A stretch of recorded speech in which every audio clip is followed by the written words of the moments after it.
Hey everyone, welcome to Smash Trivia and Merry Christmas. This is December now. I am your host, Smash Trivia John. As always, you can find me on Twitter, Facebook, YouTube, Twitch, and Instagram by searching Smash Trivia. Follow everything happening with me.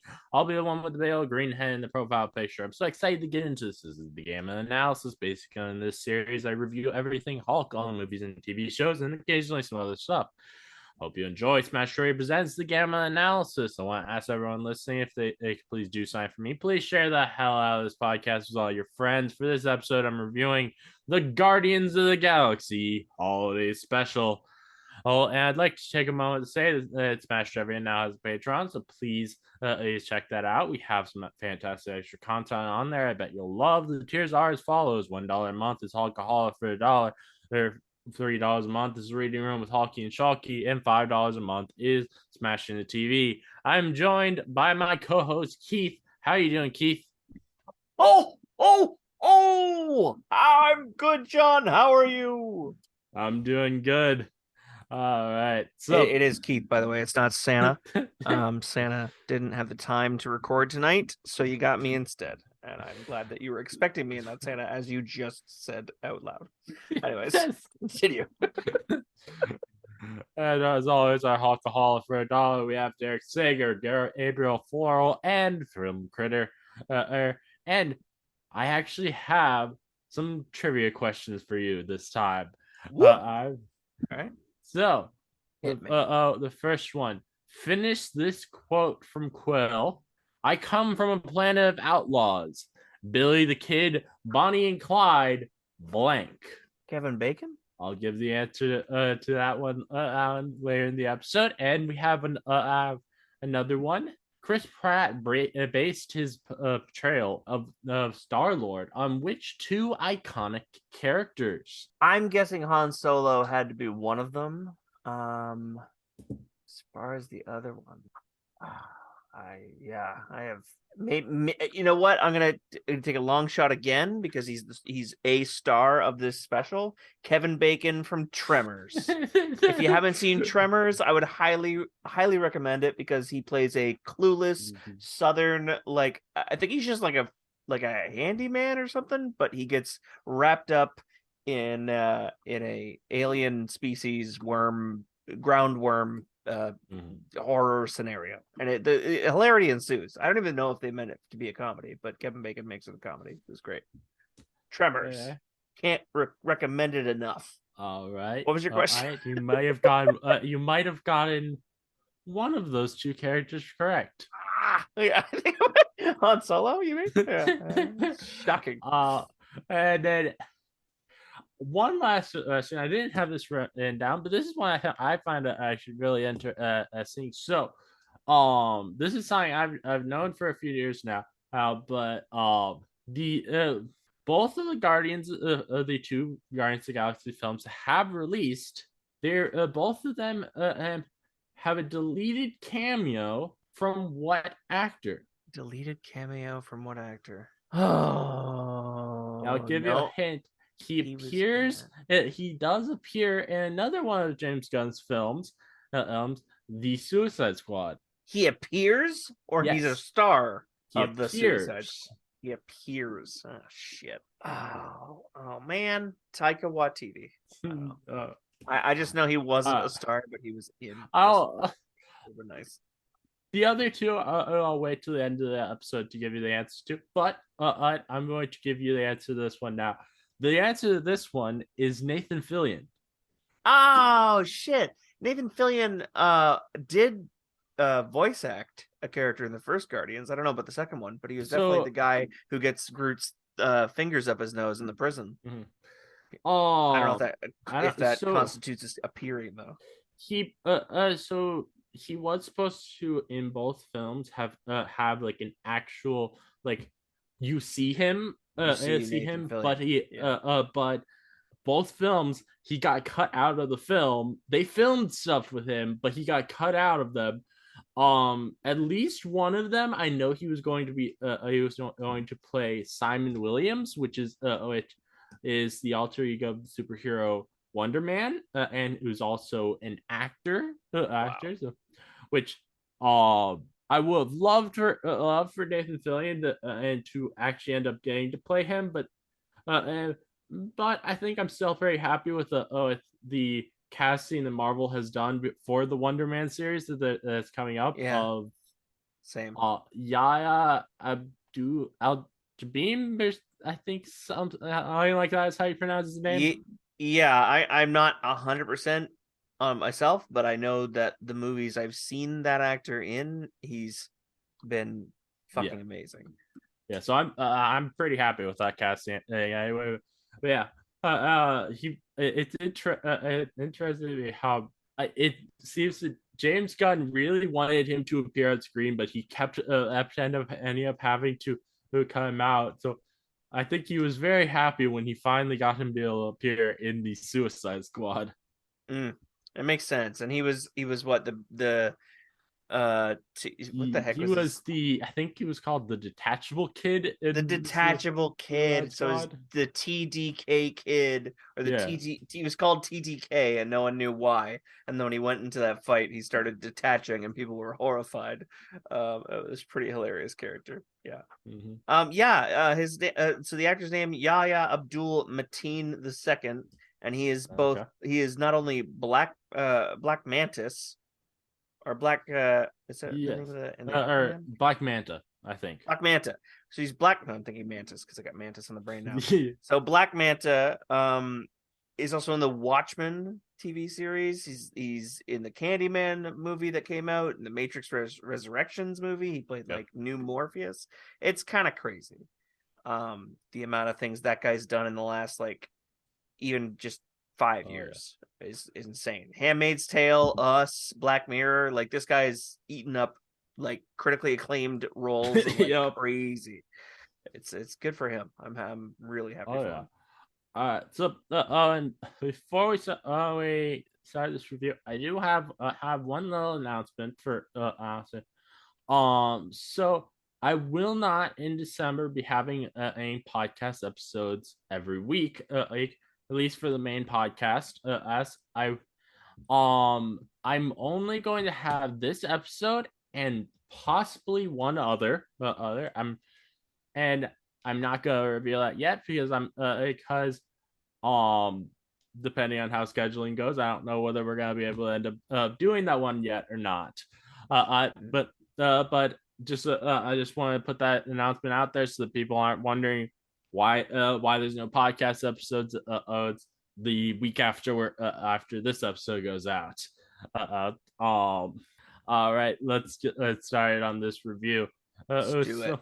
So one I hated it. No, I'm just kidding. I'm totally kidding. No, you go first. So I really loved this. I absolutely love the concept of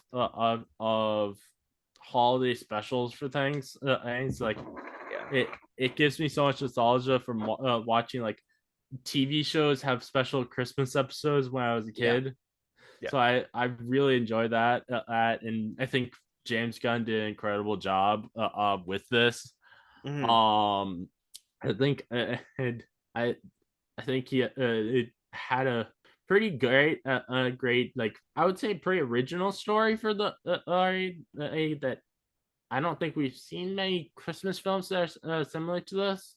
Yeah, the kidnapping of someone really only takes place in the end half or the end like quarter of Christmas Vacation, where Mm-hmm. cousin Eddie thinks that Clark wants him to bring his boss there to answer for what he's done by not giving them Uh, their Christmas bonus this year. And that's like the closest thing that I could think of that there compares there to this. is one thing that I know of that is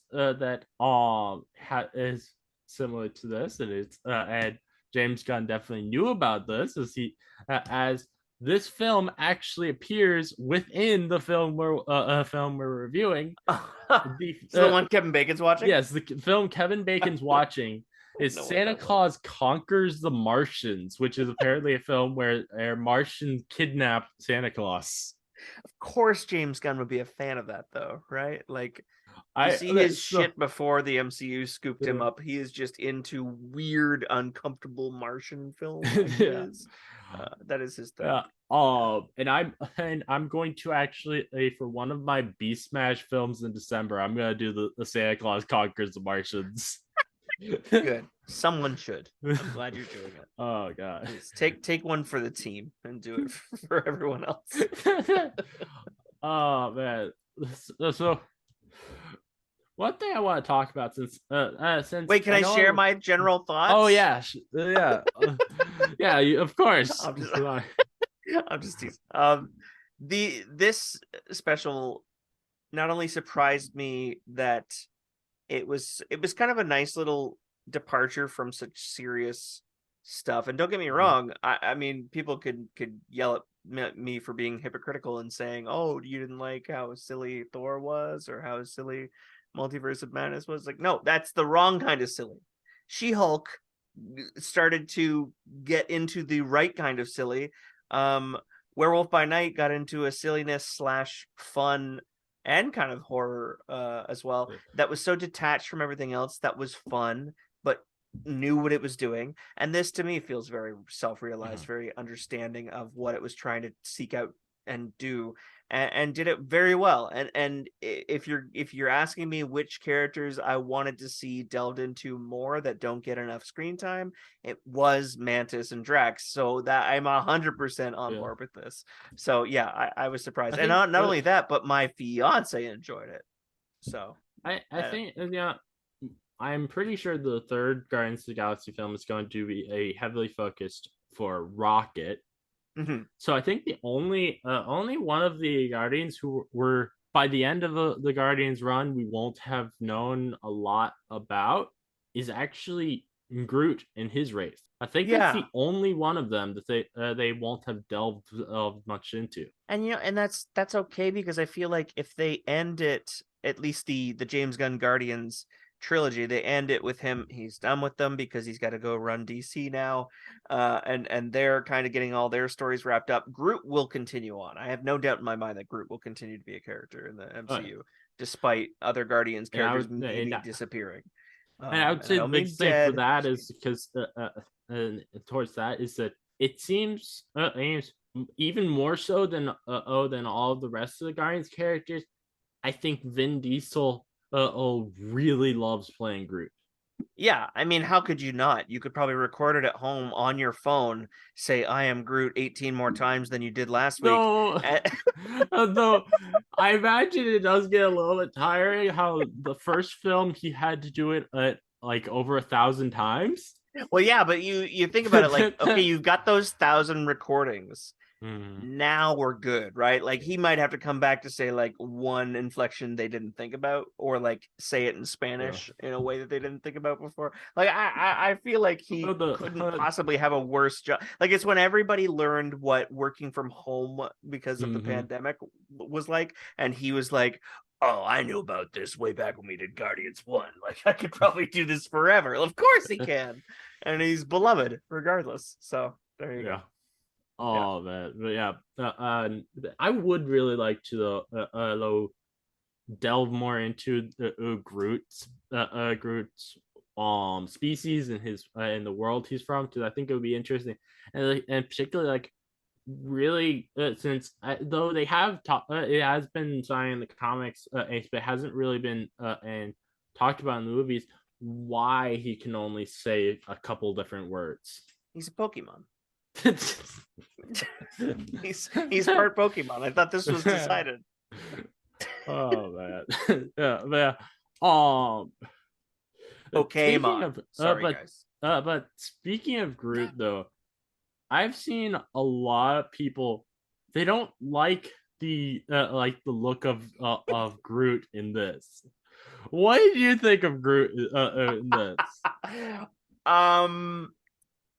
Not gonna lie, it is on my list of gripes with this special, is the fact that like, oh, they were really wondering what if Groot's bodily design was that of a man in a mascot outfit just to save a bit of money.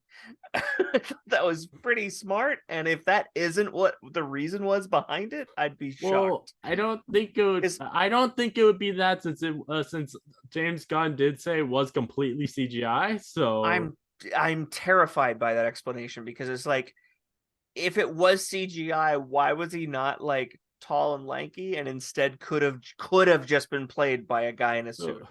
It could have saved so much money, and because to find out that it I think the wasn't to save reason. money is So weird. okay, I think the reason why he decided on this look is because um James Gunn has been over the past few years really trying to get it through people's heads. This is not the original Groot. This is Groot's son, and they're Right. different people. So he's not going to have him just turn into the same Groot as we saw all in the first Guardians film. So he probably wanted to try and do something to differentiate it. I also think that he thought that it would be funny doing this is probably as like trying to say that Uncle Thor taught him how to lift Get weights. swole. Yeah. Yes, I think it's kind of a cool idea that Thor taught him how to do that. Yeah, I mean, I could see that. I'm shocked I'm truly shocked to hear that this Groot, the entire special, was CGI, because there are moments where Rocket does not look great, and you expect it because it's this 40-minute, 45-minute, whatever special that did not have the movie funding behind it. So obviously you expect some of the CGI dependent characters to not look as great. Like there's moments where the non-CGI dependent characters don't look as good because you know that their budget is different for this. Yeah. That's fine. I have no problem with that. What's shocking to me is to hear that they decided to make it look like you could easily have had a guy in a Groot cosplay playing Groot in the crowd far away, dancing around to that song at the beginning. It's very surprising to me that wasn't the decision made. And to fight the rumor of that and be like, oh, it wasn't that, it's just because we want to make him look different from the original. Okay, I saw the Guardians Volume 3 trailer today, and I know it's the same kind of Groot design we're getting in that, and I know that they're, by the end of the trailer, without spoiling anything, I feel like they have a bit better explanation to why he's quite this shape. But I'm cool with not delving further into that. Yeah, I liked what I saw. Is all I'm saying. I'm like 50-50 on whether I want to dive into the Guardians of the 3 trailer.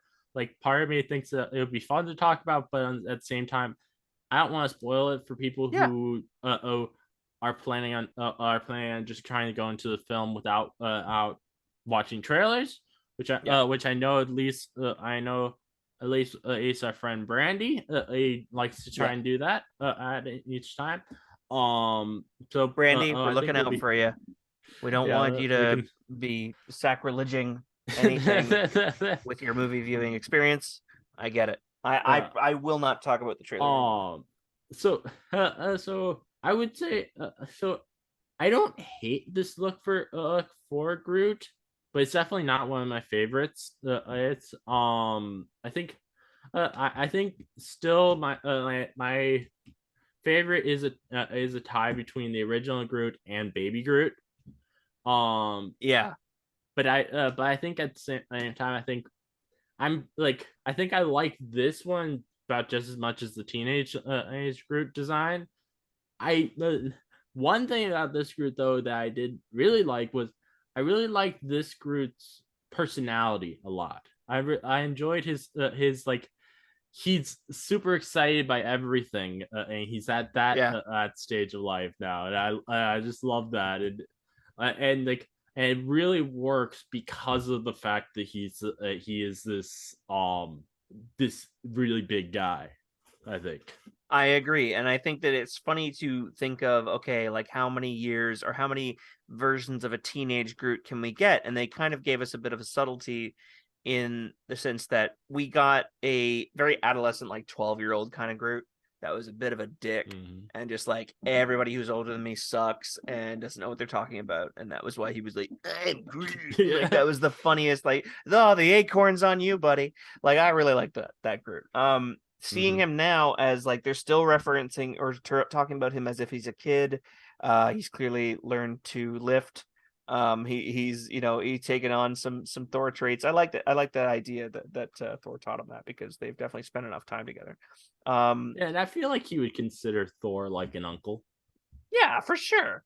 Um, and you're seeing like kind of a less cynical version Yeah. of a teenager, which a lot of people I think do become by their 18, 19 years of age. So if he's still being called a kid by all of them, but he's a little more wholesome, he kind of appreciates them a little bit more. He's Mhm. grown out of that adolescent early teen years where you're really awkward and really mean to everybody older than you, He's still a because they little don't know what they're talking about. He's still a awkward, little but awkward. but That's but I fair. think that actually that adds to him. But I some like mean, when how your you have dad is it's Rocket, I think you have to be a little awkward.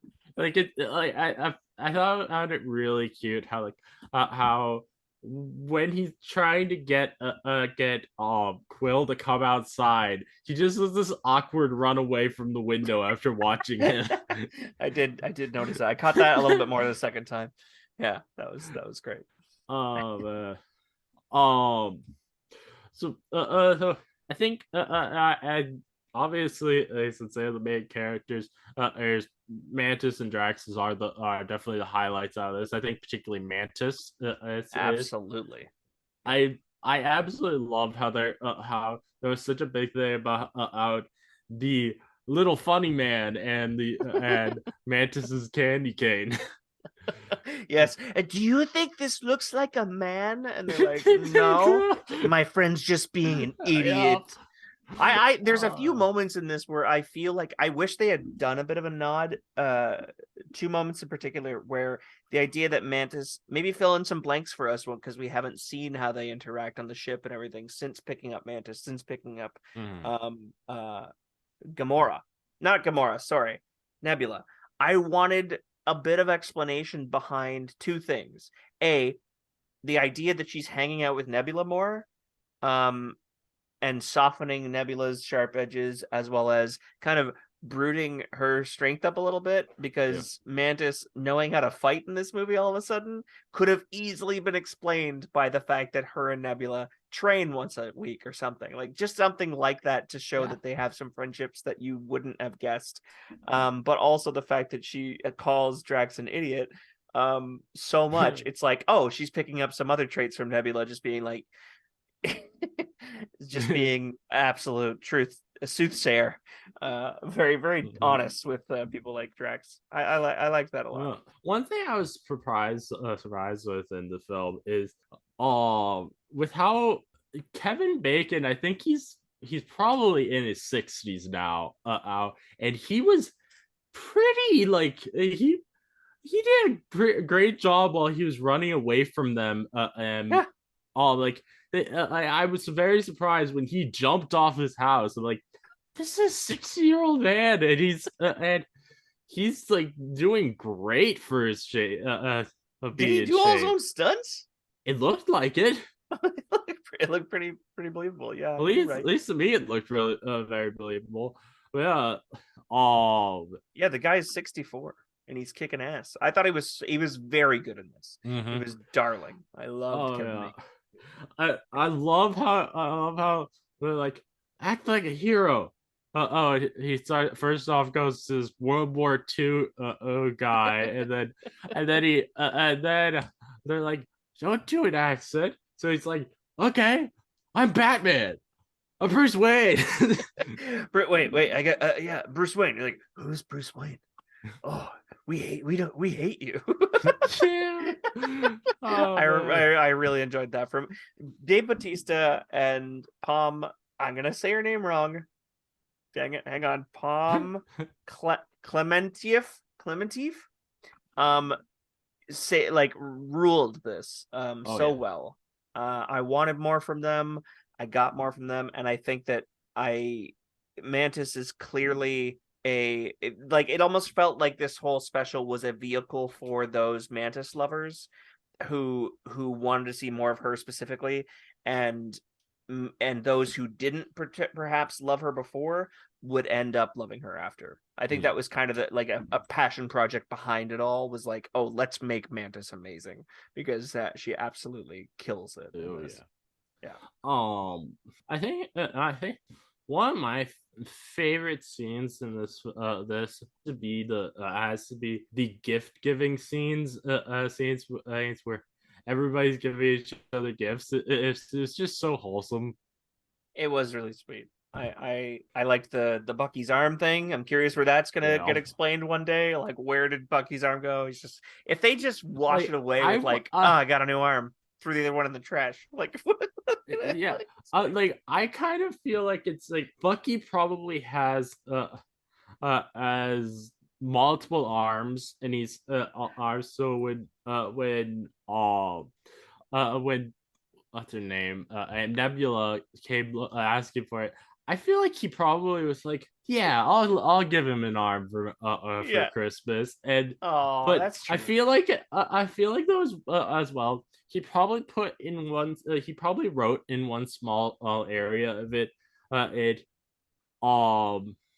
Merry Christmas to my favorite raccoon, just to piss off Rocket Raccoon, just because I feel like that's something Bucky would do.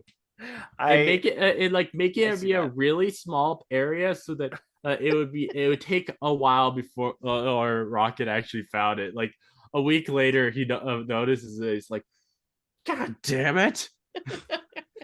I like that. I like that idea, that theory. I like the idea that he just gives it up willingly. Like, this is some like high tech, like Wakanda made, vibranium built arm that Rocket will probably tear apart and reuse in a billion different ways, and yet he's just like, I'm gonna give it over. And I like that idea a lot. Yeah. I also love the idea that Bucky trusts Rocket at this point to use it in a good way. I would love more Bucky Rocket team up moments to showcase that. But you bring up a great point that he could write, he could call him a raccoon in the little note to him, because that part made me burst out laughing when he was just like, Rocket was trying to calm Kevin Bacon down and just be like, we mean you no harm, and then he's like, as a talking raccoon, I'll kill you. Like, and he had to be caught by Groot. That was fantastic. So I love so one thing I thought was really cool was how when Mantis and Drax first get to Earth, they have this say where Drax gets mad about a certain person on Hollywood Boulevard. This is a GoBot. So a GoBot actually is signed from Marvel Comics and was basically Transformers before Transformers, because but then they basically went out of existence when Transformers became popular. Transformers came around and did it right, like did it way better than they could have. Yeah, I get that, and leave it to James Gunn to take that deep dive into Marvel lore that people might not know about. That was I agree. And I love how Mantis just yells at him, "Stop being a bigot!" Yeah. Stop being a bigot, Drax. Oh, my kitty is gonna try and change the window and all the things about Zoom with standing on the keyboard. She loves to stand on a keyboard. Oh, and I think she did open something. She opened iTunes. Good for you. Because of that scene in Mantis calling him a bigot,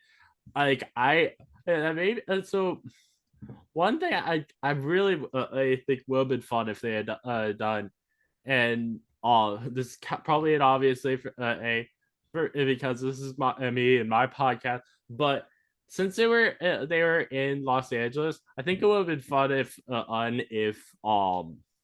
Mantis and Drax actually in the scene with the police, they actually end up getting arrested, and then She-Hulk would be their attorney to get them off. And I think it would be, and I think what would be really funny about it is I think that Drax would mistake her for Gamora, and then So true. I feel like Mantis would get mad at him for thinking all green people are the same.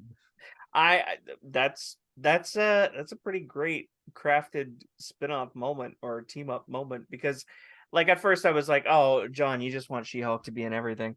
My goodness. I mean, But no, yes, but but no, you make a great point. That would be a really funny thing to see him confuse two green women in the yeah. MCU. Yeah, obviously he would. And Yeah. especially like I'm honestly surprised that as in the She-Hulk show that there wasn't any. Well, actually, no. There, no one on Earth would know Gamora. They know most of the rest of the Guardians somewhat because of the of Infinity War and Endgame, but Gamora was barely ever on Earth, so they wouldn't have known her.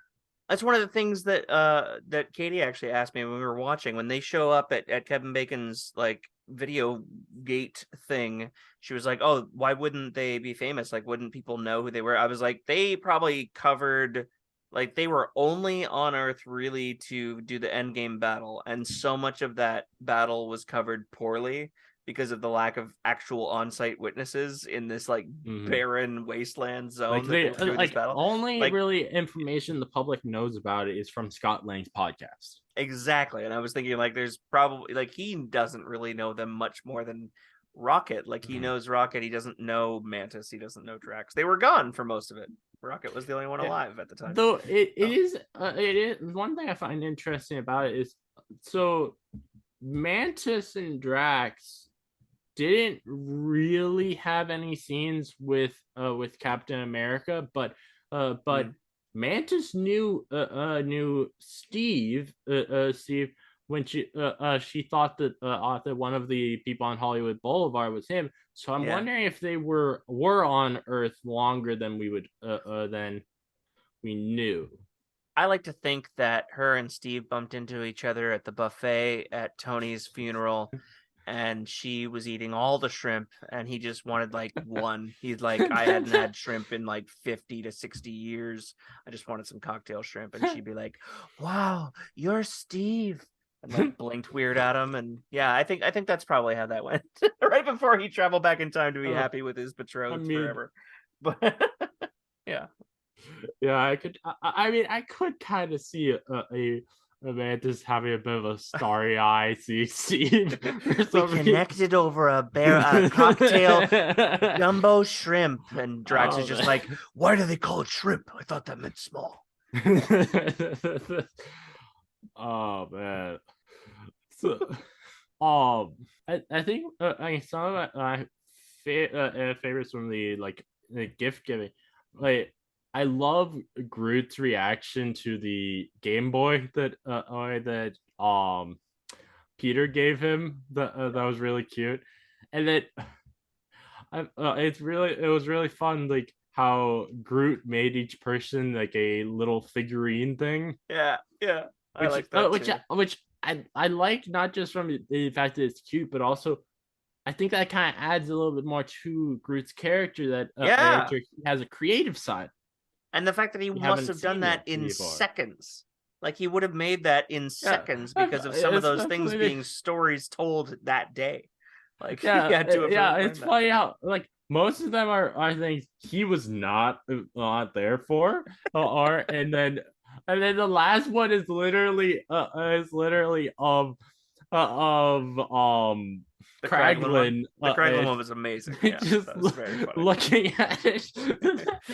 Oh, that was very cute. I enjoyed moments like that were just like super hokey and campy, but in the right, yeah. entirely the right direction. I And like then that a lot. then there was the post credit scene. I loved having Groot being used as a Christmas tree. Yep. Like I Reminded don't me of know. the end of like a Community episode. Like it's so simple and had such a short span of time to make us laugh, and yet we're just getting a little bit more time with them in a fun, joking way before Guardians 3, where we all Now, shit our pants with seriousness. oh yeah. We got like a nice Oh yeah. fluffy last moment before shit hits the fan. Yeah, that's the way I look at it. One sort of new character. We have met her before, but we haven't gotten her voice before, or Cosmo the space dog. I loved Yes. Cosmo in this. I love the idea of making Cosmo. I don't know if I assume Cosmo in the comics was probably male. Yes. Yeah, that makes sense to me. So yes, and I actually have something in our trivia section about why they made her female in this. Oh, please do share. Yes. So I'll share that once we get to trivia section because I have a bunch of things from IMDb. But yeah, I really enjoyed her in this. I think and it was a great voice that they got for her. Does your trivia go into who voiced Cosmo or just why? It has the name. Yeah, it has the name of the actress. Okay, I won't talk about it. But the what was I going? In the post credit scene, and Rocket says that we're now going to have another other special because as Groot ruined Christmas, which I don't know how I feel about that because I would love there to be another special, but but I don't really like if there's not another special for the Guardians if they tease it but then just not it's not something that happens. Yeah, I think that I think it can be seen because I don't like a cash grab or like another... a unnecessary sequel. I personally looked at it as it was a one-off Rocket comment because Rocket himself is the type to say the thing like even in Guardians 1 where he's just like, look, we're all standing in a circle like a bunch of assholes. Like I loved that but it's just side of Rocket where he's just poking fun at the formula of doing something like a holiday special. I think that's more so what it was. But I did cringe at the idea of him saying that. But it's just like I'm like I don't like post credit scenes teasing things that are never going to happen. Yeah, sort of like how it now annoys me the post credit scene from Spider-Man Homecoming because it means nothing now because Vulture's no longer even in the same universe. Yeah, they really messed up a lot. I mean, anything tied to the Sony Marvel stuff is really fucking things. Then you also have like how Doctor Strange's post credit scene did not follow up at all in the sequel, other than a few lines. Yeah. Like you mean Mordo? Yeah. Where we get like a weird washed out if version you're going of to tease something in a post credit scene, I want it to be something that they're actually going to follow through with. 100%. That being said, I can't say I wouldn't I can't say I wouldn't mind if they actually did do an Easter holiday special for the Guardians, and it's like how Kevin Bacon said, "See you all at Easter." When he legitimately just turns back and says, "See you at Easter." I liked that a lot. It made me it would be want that to happen. It would I kind of see an Easter one as like since Easter is a holiday for kids, I feel like it would be like Peter tries to give Groot an Easter egg hunt. I think that would be really cute. Well, at the same time, I mean, okay, so the release date according to Google for Volume 3 is May 5th, which is way after Easter, sadly. So I was going to say, if it was close enough that it would warrant Kevin Bacon being like, I'll see you at Easter, and then it'd be like, oh, he's just nodding at the fact that Guardians of the Galaxy 3 comes out in April. I was like, oh yeah, that could be it. But everything that's close enough to April, they always just release in May. It's like the beginning of the blockbuster weekend kind of date is the first weekend in May. So that's whatever, close enough. Maybe he means there'll be another trailer for Volume 3 on Easter Day. I don't know. It could be nothing. Yeah, but I just think I think that would make for a fun special as well. An Easter special would be very special, and especially since you don't really see often Easter specials. That's true. So I'm trying to think. No, okay. A few things that are important from this holiday special, I think need to be remembered for Volume 3. One of them we get somewhat in the trailer, but or for Volume 3. But the three are that we have to remember that they now own Nowhere. Mm-hmm. Base of Mantis is operations. Awesome. Mantis is Star Lord's sister, Mm-hmm. and also this means that the Collector is still alive, Yes, which yes, and I do. I think that means something. I'd seen something about the fact that the collector's ship was spotted in like an episode of Loki flying away, and I was like, I don't remember. I heard that in a Oh, YouTube video today, but oh I don't remember seeing that. I don't remember people talking about that when Loki was coming out, which is so long ago. Feels like so long ago now. But I yeah, I mean, could be. I mean, I don't expect to see the collector pop up in anything other than Guardians or Eternals at this point. yeah I He's not really a character that I what expect to see a lot going forward. what But I'm wondering is so the collector's actor. This means the collector is still alive. He wasn't actually killed by Thanos. mhm. And we also had they had filmed for Thor: Love and Thunder a appearance from the Grand Master. I would guess probably they were going to have Gore kill him, and but I'm guessing that most likely they took it out because they have plans for our Grandmaster in the future. What if those plans are to actually bring Grandmaster and the Collector together, since a lot of people have wanted them together for a while? Well, and there's other characters I know that are coming out in, I believe it's Guardians, that are also called like the blank, like Yeah. these ancient beings that have been around for, like, there's obviously the Watcher. With the Watcher, I don't think has any relation to people like the Collector Mm-hmm. and to the Grand Master. But there was another one Well, that's is well, can't particularly remember the a character. Grandmaster and the Collector, they're supposed to like, at least from what I've heard, they're supposed to be brothers. Well, they're supposed to be, yeah, brothers and celestials, I want to I say, believe and that so. would be the same as Ego, right? There's Okay. the High Evolutionary, which could be another maybe the same age or something. But there's another one even further down the line that's like probably not a big character in Guardians 3, but he does have a the in front of his name. I wish I could remember what it was or where I saw it recently, but yeah, it's coming down Mhm. the line. It might have been in something like the Marvels or something instead, something space uh centric for sure.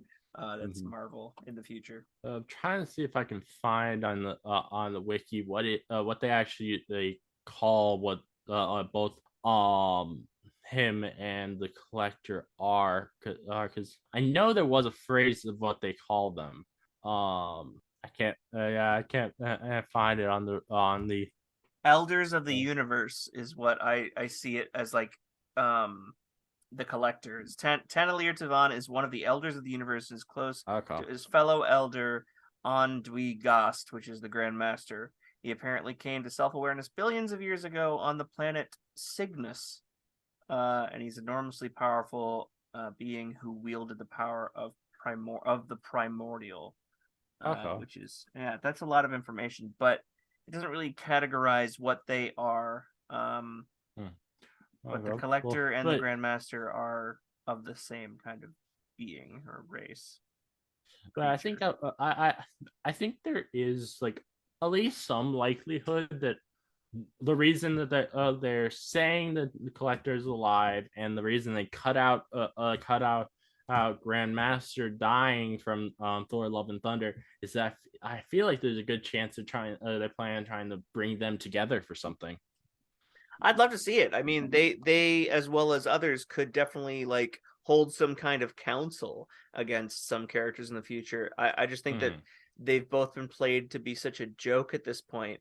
Sadly, like Grandmaster is purely a Well, comedic yeah. character at this point. The Collector has been a threat, and then was basically the most threatening in a What If episode. Beyond that, it was like, oh, he is just kind of played for laughs in a lot of scenarios. Like, um, was it Cosmo is like licking his I face in mean, that yeah, one, like yeah, after and credit then scene? and you have like how he's just shouting magnificent, Yeah, magnificent as Thanos is using Infinity Stones. Yeah. And it's like was that him saying that? Or Yeah, I was don't it know. in the Thanos's version of him in the reality warping that he I did think in that that was scene? I think that was in Thanos' version of him, because if I remember right, after they removed the reality warping powers, or he wasn't in that cage anymore. Yeah. So I'm guessing he somehow got off the planet, or got off nowhere. Yeah. Yeah. It's something to think about, Yeah. certainly. So after Werewolf by Night,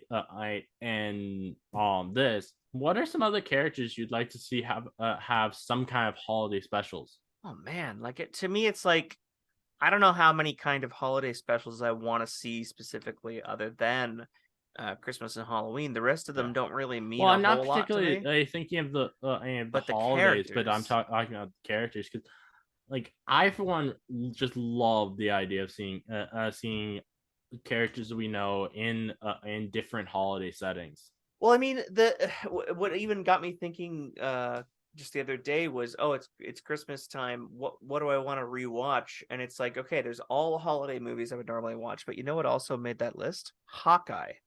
I Yeah. was like, oh, Hawkeye was an entire like 6 episode thing that was like it was Christmas themed. Mm-hmm. He's trying to get home to for Christmas, and it made me really enjoy the fact that they were doing more holiday stuff. So I for future Christmas specials, I would love to see something to do with Hulk and She-Hulk, Yeah, obviously. I think Uh, the I that one I would and like my idea for that story, I think I want it to be that because Hulk hasn't really got the chance to celebrate Christmas, mhm. but it's because both his childhood was terrible, and after that he has been like on the run most of his life. I Yeah, So I think he would ask his cousin to help him and create the perfect Christmas, because he wants to give a good Christmas for his son.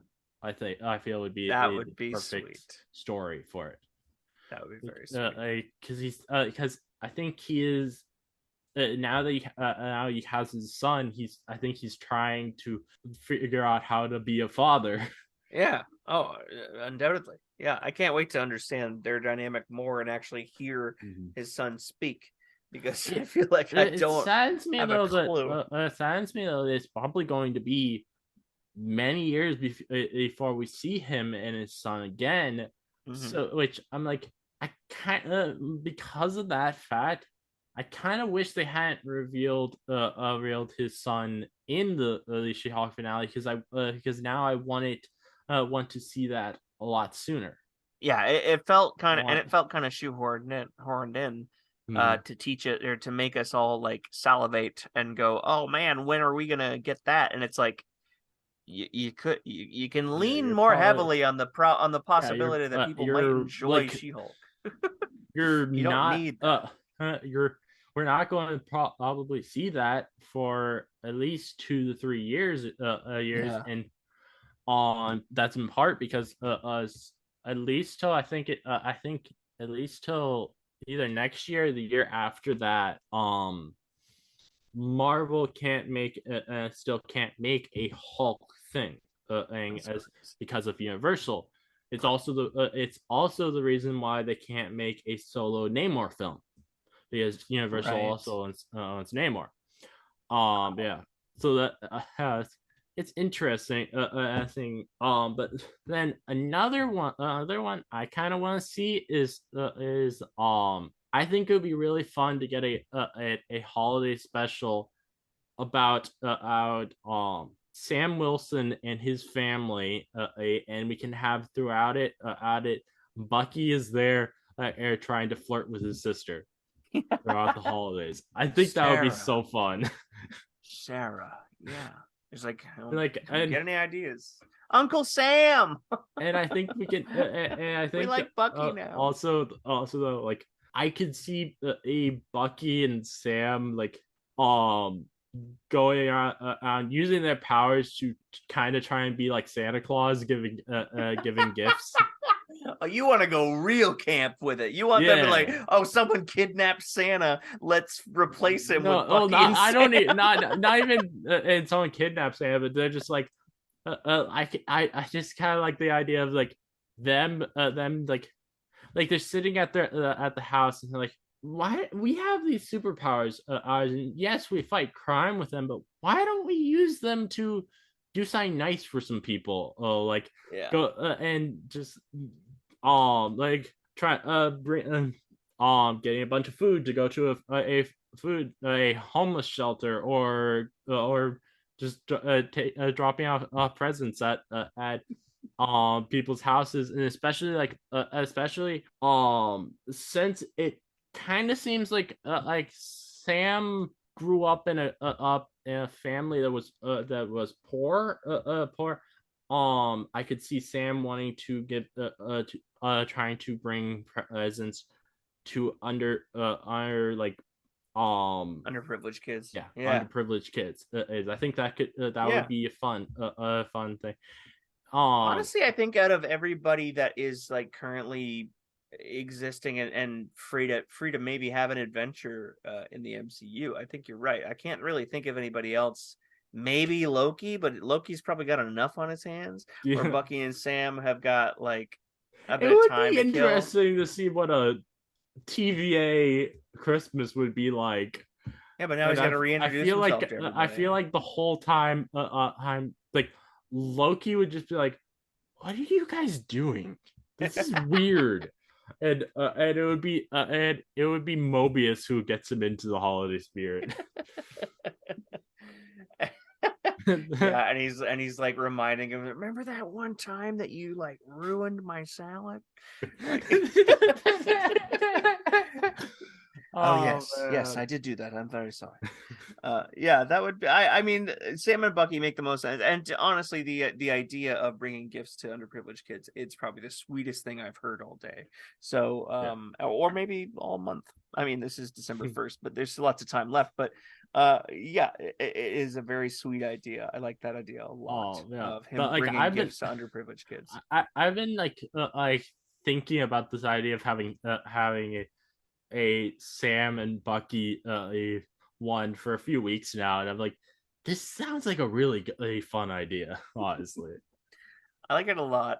I almost want to see the two of them team up with someone they've never been with before, though, at the same time. So or what if, and this will never happen because he's too big a property, and Sony would never allow anyone to have fun with Spider-Man, but to have them doing something with Spider-Man, I think cool. that is a possibility that could happen in the future, but it just can't happen now.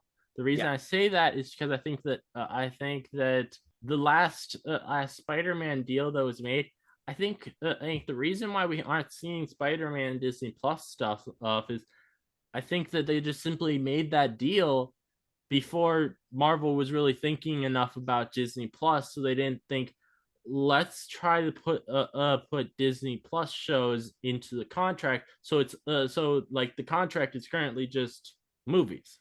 Yeah, that kind of thing. So I think the next contract that they do will probably have some Disney Plus stuff. And I do think that even though we got like a boom of like the golden age of television, and like a lot of actors are switching over from movies to television because of how big dramas became, like Marvel unfortunately can never tackle that same dynamic where the TV shows are bigger than the movies. So that's why when we get like Disney Plus shows, we're getting characters that have been on the sidelines and have been sitting on the bench for so long, and people are hungry for them. They want to see more Loki, they want to see more Wanda, more Bucky, and more Hawkeye, but they are the characters that are like fourth down from the main, and they're like third tier, fourth tier characters. That's why we just got two of the least explored characters in Guardians of the Galaxy as the main characters in this special. Like, and I'm happy for it. I loved it for that reason, because I didn't want to see more Rocket and Quill until the next movie. But my God, did I love Mantis and Drax in this? They've played it smart, and I don't think they could do the same thing with Peter Parker and or someone as big as Thor. Like, they can't do a character that. I think you could there probably are some fun stories for Christmas that could be done with like a Peter Parker, but I agree. I don't think you can do that now because Yeah. he, it kind of doesn't work when he doesn't really have anybody with Yeah. friends right now, Yeah. His current friends or family. situation warrants, yeah, his current situation warrants a movie entirely about His him crawling back out of that hole and making a currently name his for himself. Christmas Yeah. currently his Christmases Oh, are probably him crying in a corner. so sad. Like we got a taste of like the holiday season at the end of that movie with like him web slinging in the snow in New York. I loved that so much.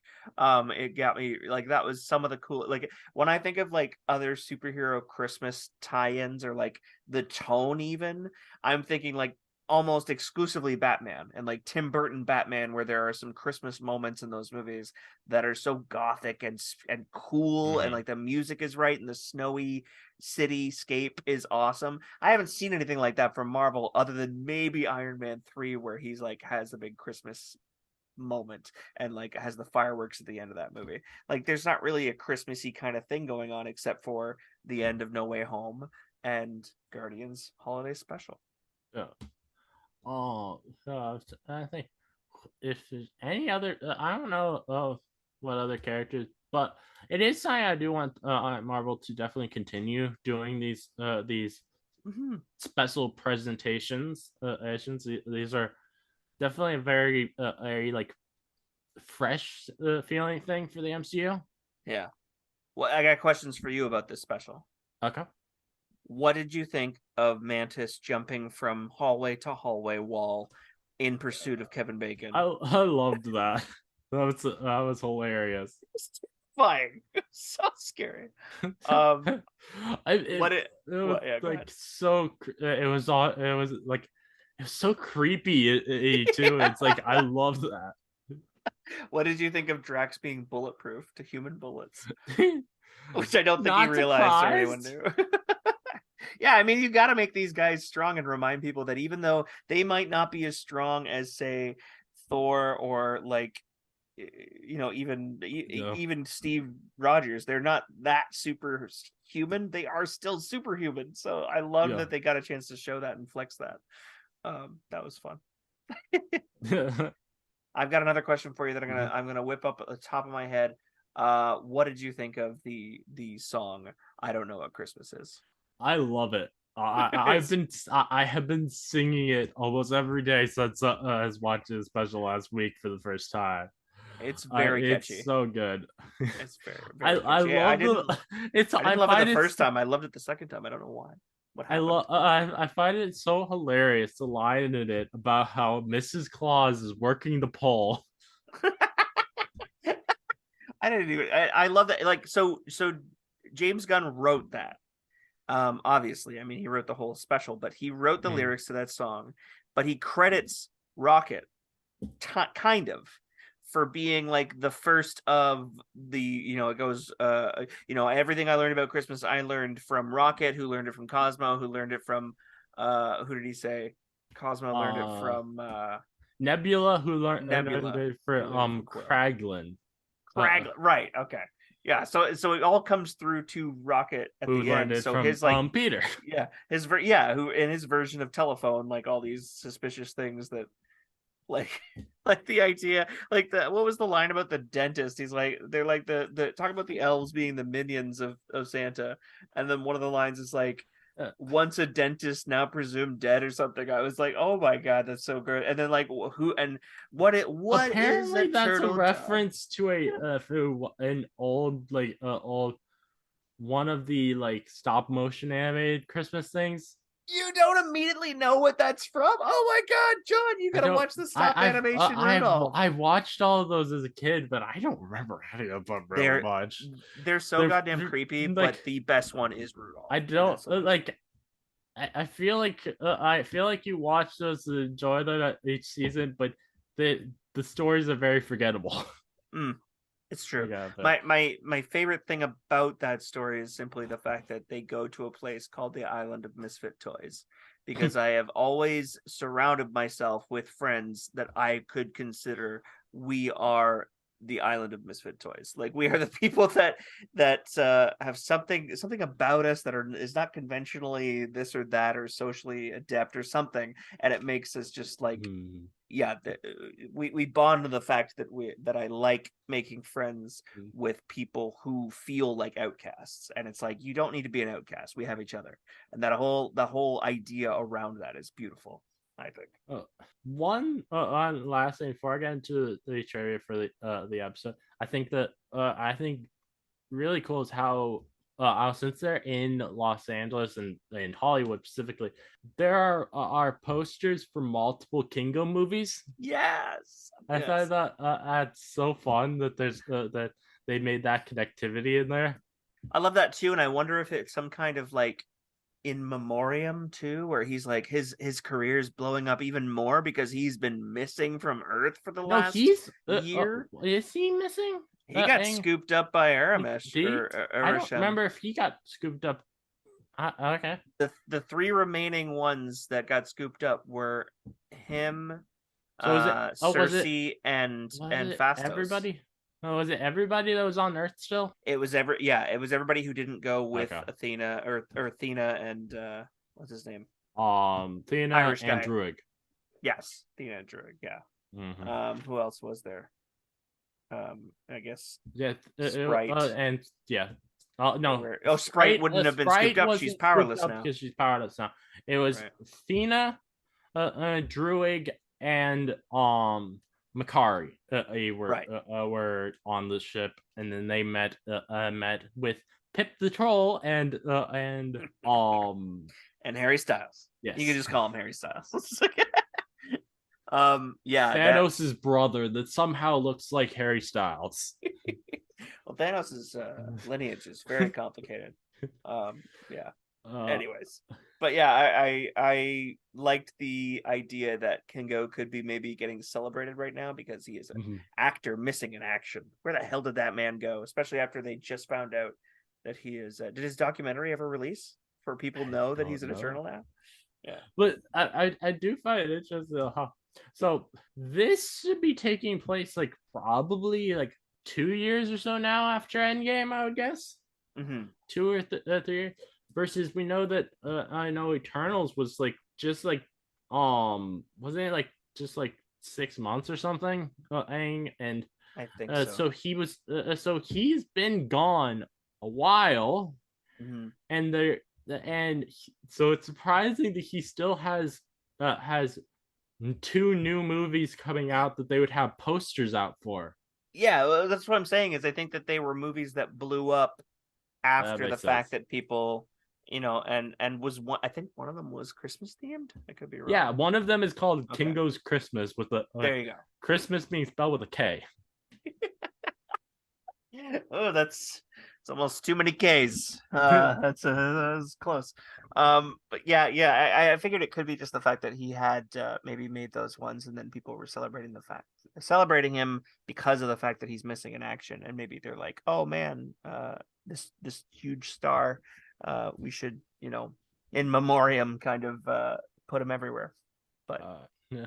So that happens. So the things I have from IMDb, we have so in the comics, Cosmo's space dog is male, but in the special, they made her female, being voiced by Maria Bakalova.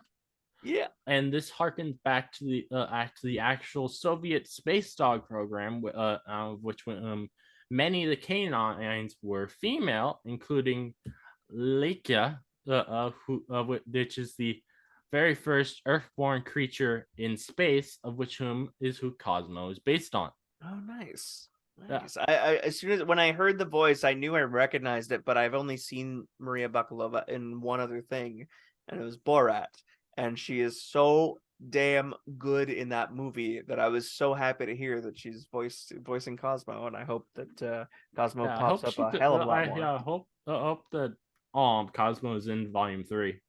Yeah, same.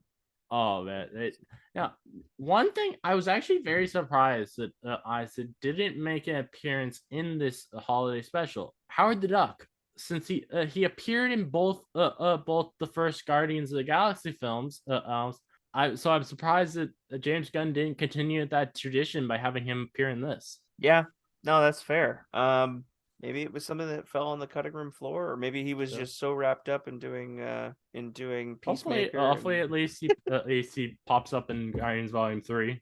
I'd love to see him again. It would Yeah. be so cool to see the I open door possibility of him I showing up still think later. it's I still find it very interesting how the how Marvel Studios turned down Leah Thompson making a new Howard the Duck film because they told her that they have plans for him, which is interesting because I would not have expected them to have some kind of plans for him at all. Well, I mean, they're really cutting into the deep cuts of the strange Mm-hmm. when it comes to characters. So, I mean, the second I heard that the villain in Guardians 2 was going to be Ego, the planet, Yeah. I was like, okay, no holds bar, anything can happen now. And the second Guardians absolutely outdid the first when it comes to weirdness. So that Oh was yeah. I'm excited to see what they could do in the future. And if the keys are handed to the right people, I imagine that even James Gunn leaving from doing Guardians, and even Guardians maybe as a property or as a title ending, they could easily do a lot with everything that they've planted, all those seeds and all those characters that could continue on. And maybe some characters that we know and love will be disappearing from the MCU faster than sponsors can quit working with Kanye, but maybe we see a few that we really love and hold dear will continue on, maybe directed by Yeah. someone who's worthy. So then the other thing I have from IMDb for trivia is the fact that this is the second time that Kevin Bacon has actually appeared in a film that involves superheroes. This was the first being X-Men First Class. Yes. Yes. So the Loved him as Shaw.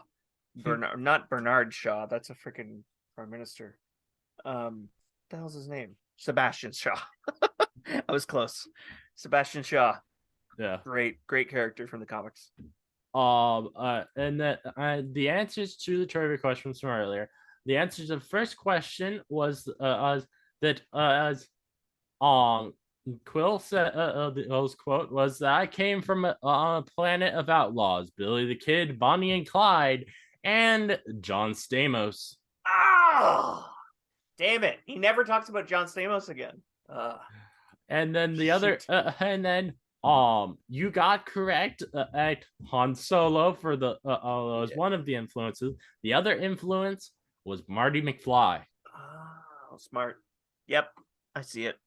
100%. Mm-hmm.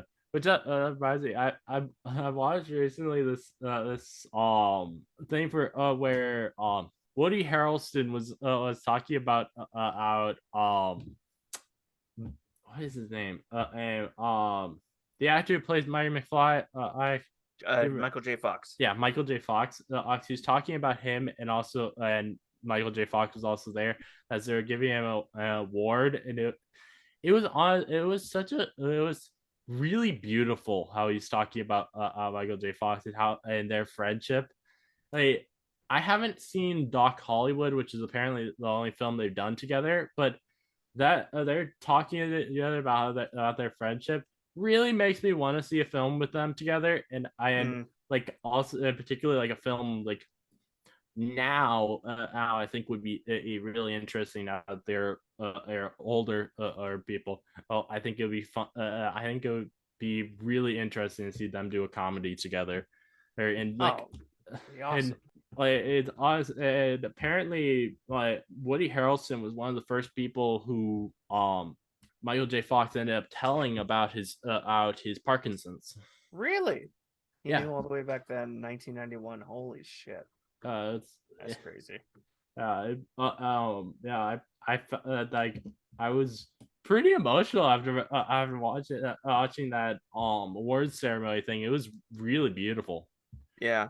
I had Um, the privilege of seeing so I went to a big Comic-Con up here in Toronto called Fan Expo, and mhm. I don't always go out for the celebrity things, but the 100% I was not going to miss the Back to the Future panel, which is like, I don't know, it's like 50th anniversary or something at the time.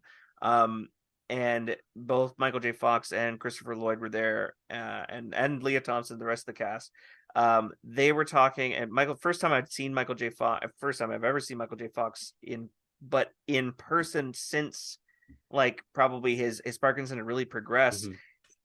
Everybody wanted him to speak so much more because he was so damn heartwarming, heartfelt, Oh yeah. passionate about his coworkers, passionate Uh, about the fact that he never looks back like other than fondly on the fact that Back to the Future skyrocketed his life and what people and talk to him the most about. It's just it was a beautiful thing I to see. love that. I kind of love how he has started trying to use his Parkinson's and to like try and make people laugh like how like he'll like so he's sometimes not able to like control how his hands go, and he'll Yeah. and like in the middle of speeches he'll just yell at his hand, stop it, stop it, stop it. I love that. there was there was an episode of you ever heard of the show Curb Your Enthusiasm? You ever seen that? Yeah, I haven't seen it, but I've heard of it. So him and Larry David have a scene where Larry David's just staying in New York for a season in an apartment building, and he's living above Michael J. Fox. Or no, sorry, he's in the apartment below Michael J. Fox, and he keeps hearing stomping up there, and he complains about him. And then he finds out that neighbor above him is Michael J. Fox, and he says, "I can't help the stomping, Larry. I'm sorry, I have Parkinson's." And he's like, they're having this moment together where he's trying to apologize to him. He gives him a soda. He's like, "Here," and he opens the soda. It sprays all over Larry, and he's just like, "Did you do that on purpose?" And he's just like, it's the Parkinson's, Larry. You gotta believe me. And he's just playing into this idea that he shook it up on purpose. But at the same time, no one likes Larry David, so it's very Yeah. possible that he did just say, "Fuck you, I'm gonna shake up this soda." But it was really, yeah, it was a great like cameo of Michael J. Fox, and I hadn't seen him in anything before seeing him just suddenly pop up in a Curb Your Enthusiasm season. It was really cool. But yeah, he's got such a good attitude And about it. it's honestly really cool how like he's been able to continue acting with his with the Parkinson's. Yeah, yeah, and I'm sure that's tough. That's got to be Oh yeah. tough. But Yeah, yeah, and I'd he love to like see him do actually as much as he apparently can. he actually apparently a few years ago got to have a role where they incorporated his Parkinson's into the role, which was Yeah, really wasn't it a interesting. sitcom about kind of a It character? was If not him, it was so based on it him. was no, it was a guest appearance on a show called Madam Secretary, I believe it was called. Oh, okay, okay. Yeah, Yeah, I heard of that show. I didn't realize he had a little cameo on it or a guest yeah, spot. he made a appearance in one episode apparently, and like he's talked about how he really enjoyed that experience because they allowed him to incorporate his Parkinson's into the role. That's smart. That's really Yeah, cool, and not him just playing and himself. made it so that he can like kind of I have like bring some more attention Mm, to Parkinson's um and also like kind of dispel some like myths and stuff yeah, with it. I think is really cool. yeah, I agree. That's something that every community of people suffering through something that no one understands. Like you Mm-hmm. really do have to find the right like person to put in that to take charge who's not afraid to share themselves with the world and therefore open up the minds and the communication of everybody who tunes in. I like that a lot. Well, we are very close to ending this off, but before we do, I want to let you do give me something to say in an announcer voice. Okay. Okay. Get my chat open. Okay. All right. Talk about something else while I come up with this, because just give me a minute. All right. Well, I'll take this moment to talk. So I mentioned earlier how I'm going to be doing. I'm planning on in this month. For one of my beat smashes, I'm doing Santa Claus Conquers the Martians. The other one I'm thinking of doing is going to be there is coming out this month, and it's supposed to actually be apparently be coming out for free. a horror version of The Grinch. So that's gonna be really interesting to react to. And I also we're also going to, as always, going to have trivia and Smasher passes is made by Keith Eighth, and we're all and some a couple fun comic readings things. I think so I think I'm gonna be doing two comic readings. One on a She-Hulk comic and one on a Hulk comic, and the Hulk one, if I remember right, the one I had chosen is one where it is Hulk versus I I can't remember if it was Juggernaut or if it was Rhino, but whichever one of them it is that person is wearing a Santa Claus suit throughout the whole comic. So that's gonna be a fun. Yeah, uh, and also as this past week from when this will come out, I released a free episode of Beast Smash, which was an episode that I did with my friend John from the Mad Trivia podcast. So definitely go and check that episode out. Since it's free, and maybe you might enjoy it enough to come and join the Patreon. The film that John and I reacted to was The Amazing Bulk, which is the worst film I have ever seen in my life. And wow. And part of me this never is coming from someone who's seen Howard the Duck. My goodness. Part of me part of me never wants to see it again, and part of me wants to do a review on it just to force Keith to watch it. Part of you wants to write a dissertation on it just if Keith will watch it once.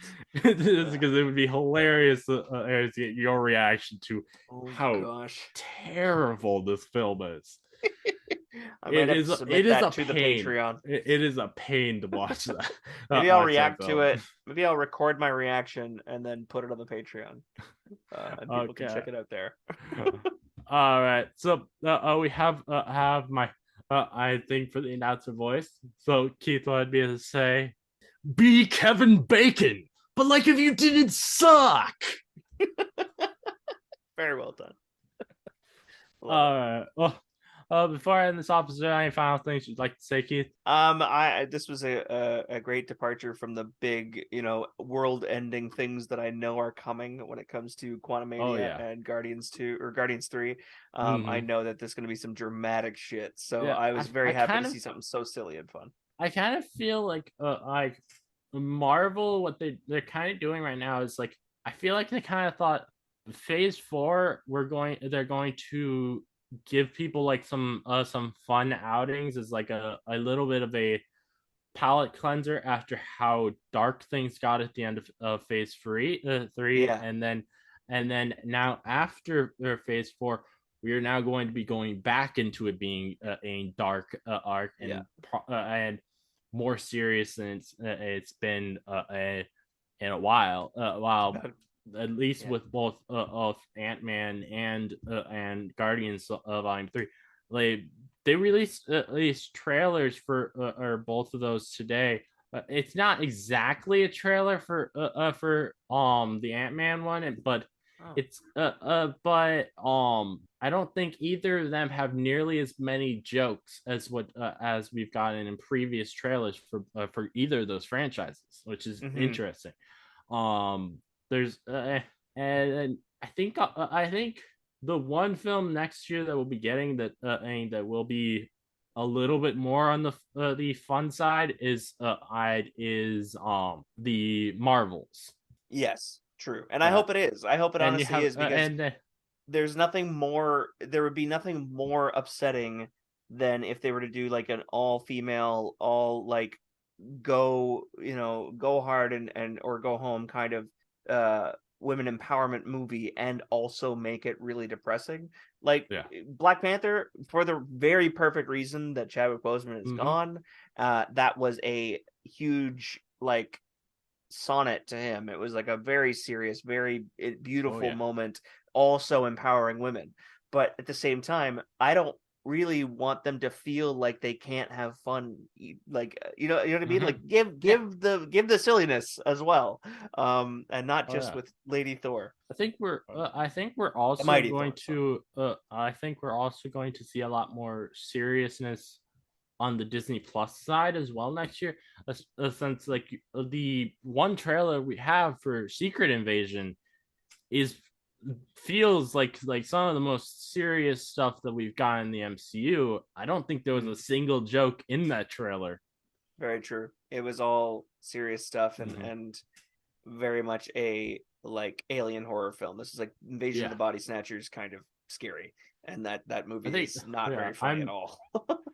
I'm I mean I'm very interested for next year because like I think because I had a pretty goodish idea for this year of like this year and last year of what which like what are the Marvel series we're going to get on it on Disney Plus us Mm-hmm. because they've been announced for, and we have a bunch of series that are announced, but I don't think we know specifically which ones are going to be next year, Yeah, which is not even interesting. sure.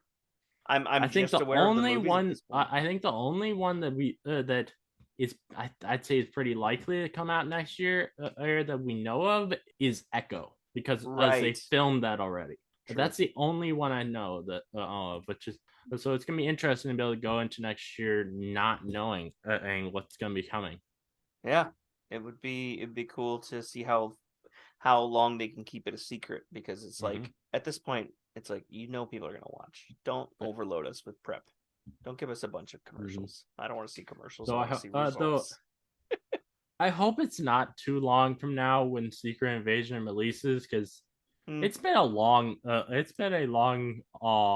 few months since She-Hulk ended and there's and I really hope that they don't wait till the point next year that they waited till for Moon Knight to start our off things this year, since I was wasn't that like end of March that they started that I don't even know. which that would which that's a long break between a from She-Hulk to that being the next series if it's like end of March that they release it.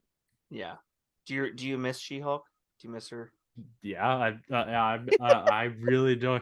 I really enjoyed reviewing that show, and I I constantly want more new Hulk and She-Hulk Would you stuff. say it's been a long road without her, my friend? And I'll tell you all about it when you see her again. Wow.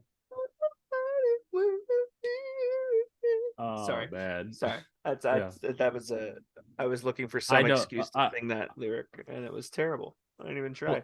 Well, so what made you want to sing "See You Again"?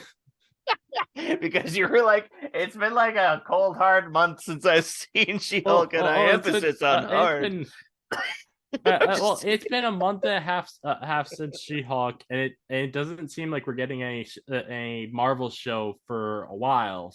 yeah, It feels like this has been a long wait between shows. yeah. I agree. I agree, and it's weird because when they first announced, it feels like a dip in maybe preparation as far as their Disney Plus stuff compared to their movies, because they've got all these movie announcements, and yet when Disney Plus shows were first starting, it was like, oh, we've got 5 ready to go. Like, you can't wait to see them. It's like, okay, now what's your plan?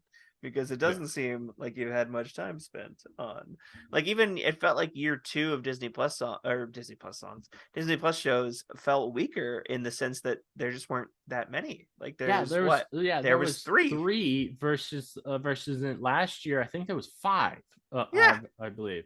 Yeah. Which Crazy. like sure they were sharing the year with more Star Wars shows this year, but Yeah, still maybe that was it's it. so I Maybe it feel was like the amount of prep time they yeah. had during COVID. They were like, "Oh, we can like stock up on a few Mhm. seasons of stuff or shows." Whereas now it's like, "Okay, we're back to basics. We have to like work in the time frame that we're used to." I don't know. It could Yeah. be that, but Thank you everyone for listening. And if you like this gamma analysis, please give a 5-star review on Apple Podcasts or a 5-star rating on Spotify. I'd love to hear your thoughts on this holiday special. So please let me know. And if you'd like to listen to more from me, please subscribe. Many more gamma analysis from me coming, so keep on the lookout. This again is your host, Smash Trivia John, signing off.